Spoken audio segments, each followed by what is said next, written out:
കൊണ്ടുപോയി കൊടുക്കടാ. വാടാ.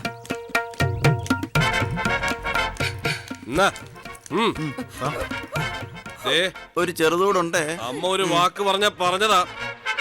ഇനി ഇവിടെ ഒരു നിമിഷം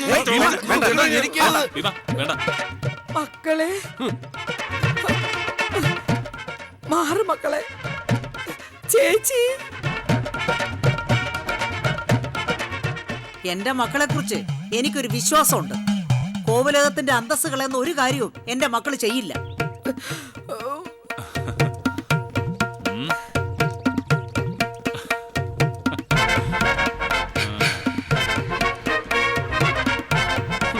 നിക്കുന്ന നിപ്പ് കണ്ടില്ലേ?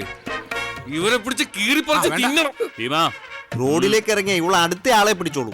അതിനുള്ള ട്രെയിനിങ് നിങ്ങൾ കൊടുത്തിട്ടുണ്ടല്ലോ. അതെ, നിങ്ങളൊരു കാര്യം ചെയ്യും, ഇവളെ ഏതെങ്കിലും ബ്യൂട്ടി പാർലറിലേക്ക് സ്പോൺസർ ചെയ്യും. അവര് പണി പഠിക്കട്ടെ. അതെ, കമ്പ്യൂട്ടർ കേടായ മാറ്റി വാങ്ങാം. മോള് കേടായ അത് പറ്റില്ല, ഓർത്തോ. ആ ചെല്ല് ചെല്ല്, കോവിലകത്ത് അമ്മായി. പോട്ടെ പോട്ടെ, വണ്ടി വിട്. ഓരോ കോലങ്ങൾ ആണുങ്ങളെ വിളിക്കാനായിട്ട് ഇറങ്ങിയിരിക്കുന്നു. കോവിലകത്ത് വന്ന കളി. ഞാൻ ചെയ്തത് തെറ്റായോ അമ്മേ? എടി നടക്കടി.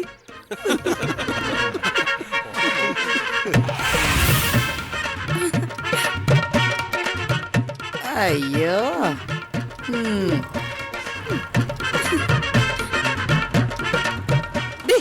ഇനി എന്തിനാടി നിന്റെ ഫാഷൻ പരേഡ്? ഒക്കെ പോയില്ലേ?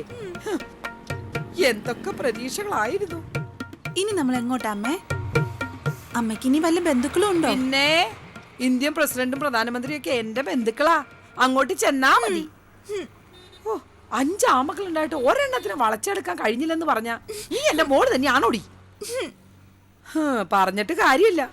ദൈവം എല്ലാവർക്കും എല്ലാ കഴിവും കൊടുക്കില്ലല്ലോ.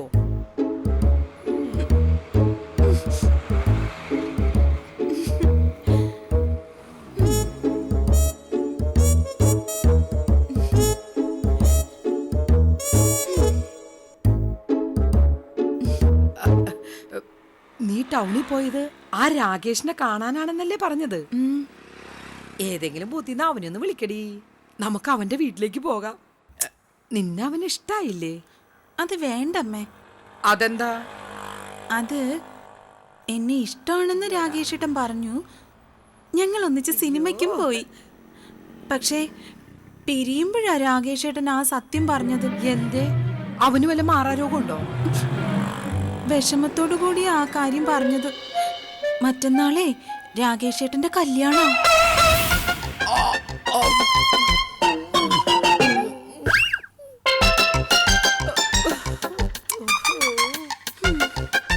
അതും പോയി. ഇനി നീ ശ്രദ്ധിക്കണം. പരിചയപ്പെടുമ്പോ തന്നെ കല്യാണം ഫിക്സ് ചെയ്തോ ഇല്ലയെന്നൊക്കെ ചോദിക്കണം. വെറുതെ ചതി പറ്റണ്ടല്ലോ. ഓ, ഇനിയിപ്പൊ എന്താ ഒരു വഴി? എനിക്ക് വിശപ്പ് തുടങ്ങി. മിണ്ടരുത്. മനുഷ്യനത് ഓർമ്മിക്കാതിരിക്കുമ്പോൾ അവളുടെ അമ്മേ, ദേ മേരി അമ്മായി.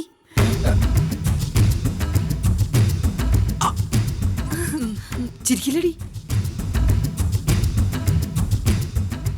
നാശം പിടിച്ച തള്ള. ഈ പണ്ടാരെ ശപിച്ചിറക്കി വിട്ടേ പിന്നെ മനുഷ്യന് ഗതി പിടിച്ചിട്ടില്ല. ഗൗരവത്തിന് നിൽക്കടി.